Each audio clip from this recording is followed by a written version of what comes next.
Over the last 7 years or so, the internet has kind of changed the game on what the word friendship means. In some ways bad, other ways good, but I thought we would talk about that today. Because a lot of times I give advice about surrounding yourself with the right people who will support you, and then people follow me up with the question, well, how do I find those people in my life? In other words, how do I make friends? This was a much easier question to answer before internet. I don't really know that time, as I was born in 1993. However, I can just kind of infer that it was an easier question to answer back then, because the word friend has definitely changed, because I'm friends with people from all over the world, which is kind of ridiculous when you actually think about how crazy that is, but I am. I'm very good friends with people all over the world. So let's define what friend is. To me, a friend is somebody who you can be yourself around, and they can be themselves around, and that together, you like that situation.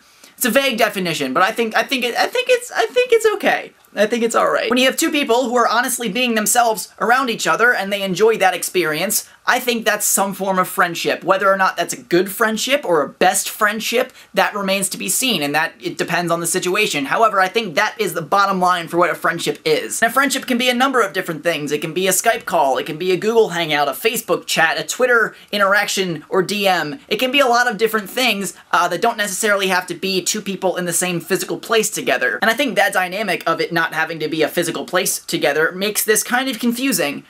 Because while it allows us to connect to people from everywhere, it also kind of taints the word friend in a way. Now, there are numbers and quantities associated with friendship, like your friend number on Facebook or your Twitter follower number. It's a lot of numbers being thrown around, and it kind of dehumanizes the whole friendship process, which I think undermines it a bit, because that's kind of the whole point, is to be people together and enjoy being people and living the human experience together. So here's how I make friends in this modern world where things can happen in not even real places, like in the air or wherever the internet lies. The ether.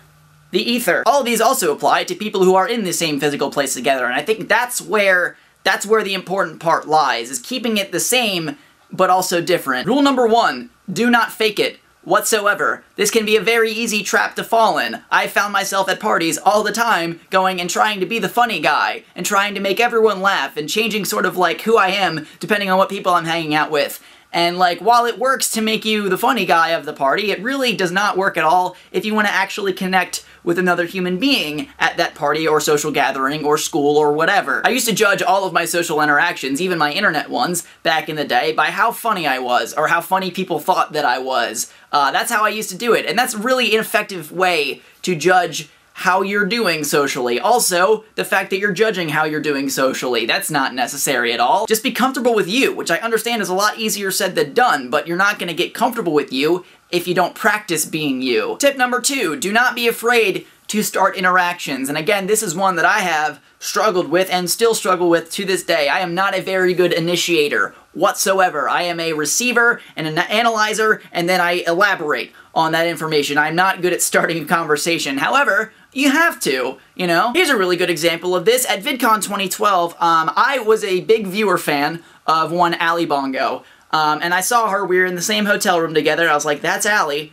I want to become friends with her. And I went up to her, and I just started talking to her. And now I can honestly call her one of my best friends in the entire world, even though she lives on the other side of the world. But still, sometimes you just gotta go up to somebody and talk to them and not even leave yourself time to be anxious and get anxious about whatever situation you're in. That's actually a really good tip about this. If you're in a situation and you see somebody who you want to talk to, just do it. Do it before you give yourself time to question it. Just go up and do it. So that by the time you start thinking about it and getting a little anxious about it, you're already in the conversation. It's already happening. So you're like, well, this is wonderful. I did it. I freaking did it. And that's important. And the third and final tip that I want to talk about here is less of a how do I make friends and more of a how do I maintain this friendship. And that's to make sure you put effort into it. Relationships, especially ones that involve distance, take a lot of effort. And if you don't put in that effort, they fail really quickly. And also remember that it's not 100% about you and your friends. Remember that you are one of their friends and you need to provide something for them. Listen to them, talk to them, whatever. It's a two-way street, like all relationships. And that's where you find something truly special. But those are 3 things that have helped me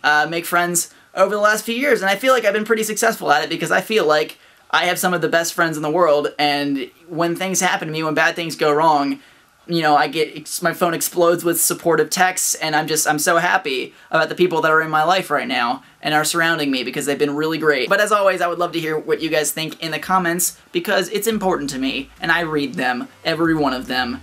So, yeah, as always, I'm Connor Manning. You've just become a little more awesome, and I will see you guys on Friday.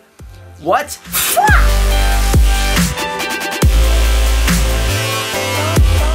Major life update. I discovered that my facial hair that I've been working on for the past 11 days, working on as in like not doing anything because I don't have a razor currently, I discovered it grows red. Don't know why, how that works, but it's been red under here. So as a result of this, I wish to henceforth be known as Redbeard.